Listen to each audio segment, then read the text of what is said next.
윤석열 당선인이 추진 중인 대통령 집무실의 국방부 이전에 대해 청와대가 제동을 걸었습니다. 청와대 국가안전보장회의 NSC는 새 정부를 출범하기 전에 집무실을 이전하는 것이 안보 공백을 초래할 수 있다고 지적했습니다. 최경재 기자입니다.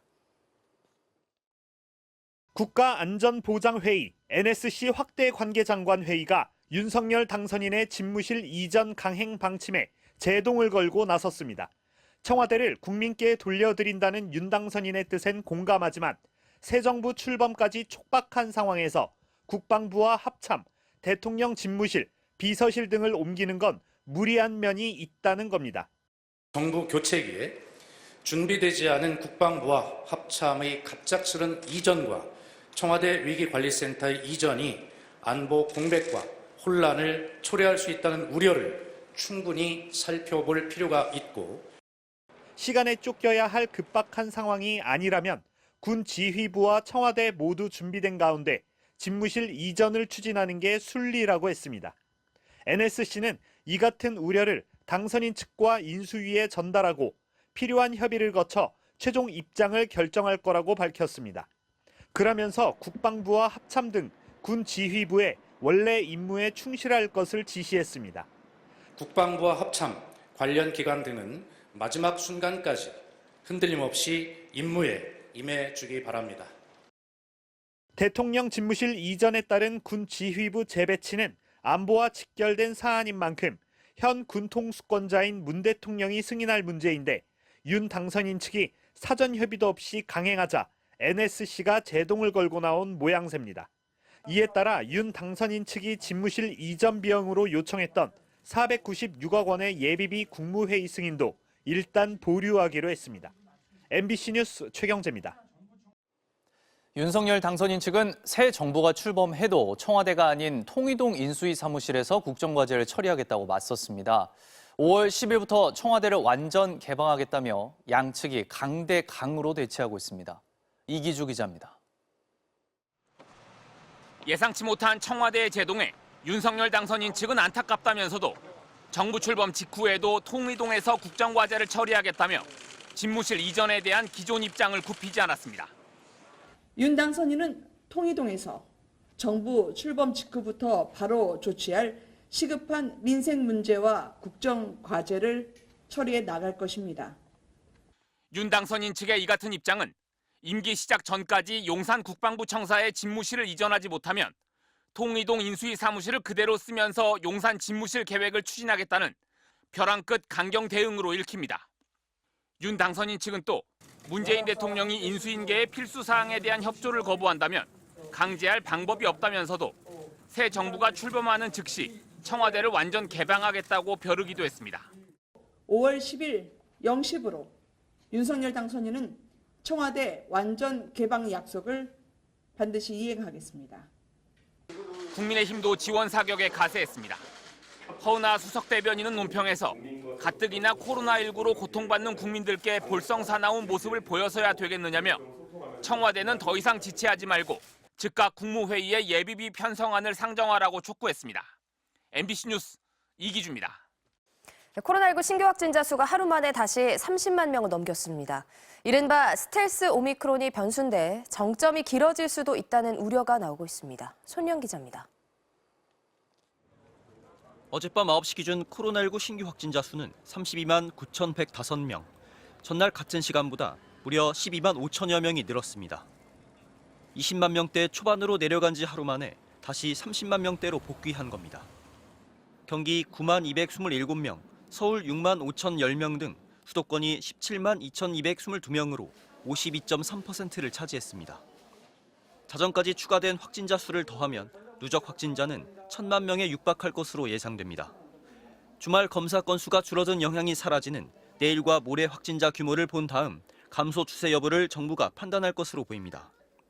특히 국내에서 빠르게 번지고 있는 이른바 스텔스 오미크론 BA2가 변수입니다. 지난달 말 10% 수준이었던 BA2의 국내 검출률이 약 한 달 만에 41%까지 치솟았습니다.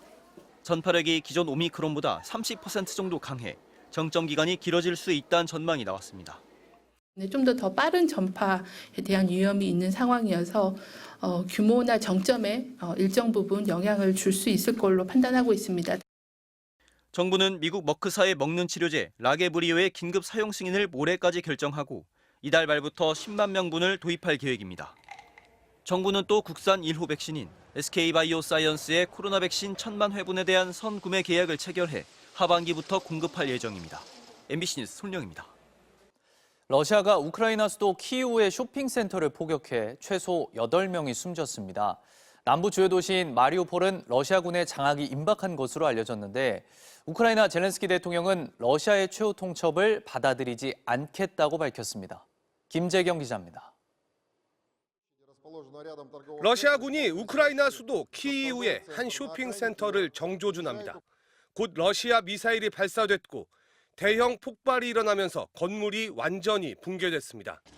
긴급 출동한 소방대원들이 무너져 내린 건물에서 구조에 나섰지만 최소 8명이 숨진 것으로 알려졌습니다.